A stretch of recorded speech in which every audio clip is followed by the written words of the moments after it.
time in South Africa when 8 o'clock meant silence in every household. A time when families huddled around the TV, and the names Tao, Karabo, Queen, and Sibusiso were more than just characters. They were icons. This was Generations, the show that became part of our culture, our lives, our memories. But behind the polished scenes, designer suits, and TV smiles, lurked stories the public never fully understood. Today, we're peeling back the curtain to reveal what really happened to the stars of Generations, and why one of the most powerful soap operas in Mzansi history would suddenly collapse under its own weight. Let's go back. It all started in 1993. South Africa was on the brink of change. Apartheid was ending, the nation was holding its breath. And on TV, Mfundi Vundla was preparing something groundbreaking. Generations was more than just a show. It was a revolution. A platform where Black South Africans could see themselves reflected. In power, in fashion, in business, in love. For once, our stories were front and center. And the cast, unforgettable. Connie Ferguson as Karabo Moroka, the elegant, ambitious powerhouse. Menzi Ngubane as Sibusiso Delomo, intense, brooding, complicated.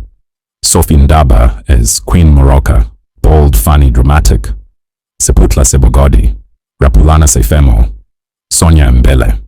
These names defined an era. For years, Generations dominated. It wasn't just a soapie, it was an institution.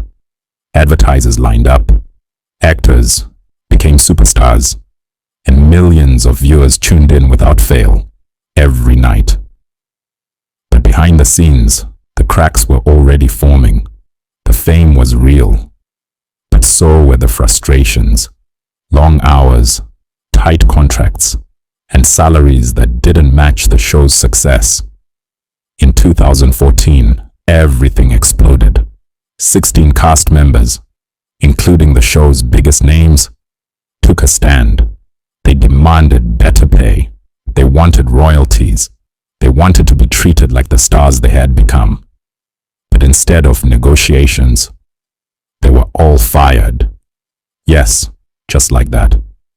16 of South Africa's most beloved actors were removed from the very show they built. It was a national shock. Headlines filled the papers. Fans were outraged. What was happening to our generations? Mfundi Vundla and the SABC pushed forward. They rebranded the show as Generations, the legacy. New characters, new faces, but something had changed. The magic was gone. The connection, the loyalty, the history, lost overnight. And the original cast? Their paths took different turns. Connie Ferguson reinvented herself. With her late husband, Shona Ferguson, she co-founded Ferguson Films, producing hits like The Queen Rockville and Kings of Joburg. She became a mogul in her own right.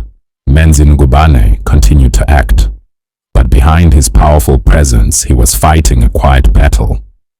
Health complications would eventually take his life in 2021, a devastating loss. He wasn't just an actor, he was a legend. Sophie Ndaba faced public scrutiny over her health. Cruel rumors about her weight loss and diabetes spread like wildfire, but she kept going, speaking out, advocating, and surviving. Others faded from the spotlight. Some found peace in quieter roles. Some struggled. And Generations, the legacy, it never quite filled the void. It still airs, but to many, it's a shadow of what once was. Because Generations wasn't just a TV show. It was our history, a mirror of our society, a chapter in the book of South African culture. We laughed with it, we cried with it, we grew up with it. And though the cast may have moved on, their legacy remains. In every rerun, in every iconic line, in every South African household that once paused at 8 p.m. to escape, to relate, and to to remember. This was generations. And this was the story behind the story.